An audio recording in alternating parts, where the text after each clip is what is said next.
Cities offer the allure of better employment, education, healthcare, and culture. But rapid urban growth is often associated with poverty, overcrowding, environmental degradation, and inadequate services, all conditions that place human health at risk. Between 1995 and 2005, the urban population of developing countries grew by 1.2 million people per week on average. That's around 165,000 people per day. With people moving to cities faster than those cities can accommodate them properly, residents often find themselves in densely populated, even informal settlements, where they are exposed to contaminated food and water, inadequate sanitation, and high levels of air pollution. For example, urban air pollution kills around 1.2 million people each year, mainly owing to cardiovascular and respiratory diseases. And dense living conditions facilitate the spread of communicable diseases.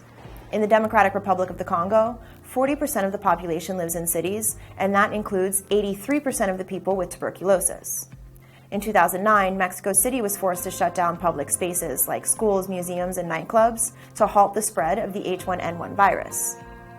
And given the frequency and ease with which people travel over long distances nowadays, the risk of contagion extends far beyond the city or even country borders.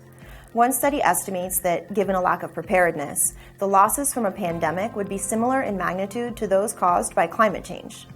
Beyond disease, crowded city roads translate into higher rates of traffic injuries, the 9th leading cause of death worldwide. City dwellers are also more likely to maintain unhealthy diets. Even getting enough physical activity can be complicated by factors ranging from poor air quality to a lack of safe public spaces. With more and more people clamoring to settle in cities, the need to confront the health risks of urban life could not be more urgent. Some solutions are obvious: strengthening public transportation systems, building adequate sanitation infrastructure, and laying the groundwork for effective disaster response. But for the response truly to be effective, it must recognize that urban health hazards do not affect all city dwellers equally. On the contrary, cities tend to be characterized by major health inequities, often reflecting differences in social class. People living in wealthy neighborhoods have a much higher life expectancy, for example, than the 1 in 3 urban dwellers living in slum conditions. Wealth plays a major role in determining not only housing quality, but also access to healthcare, vaccination, and the likelihood of suffering work-related accidents and injuries. As it stands, residents of cities still tend to have better health outcomes than their rural counterparts. But as cities in developing countries become more overcrowded and inequality becomes more pronounced, the risks are mounting. If left unaddressed, that will be a problem for everyone.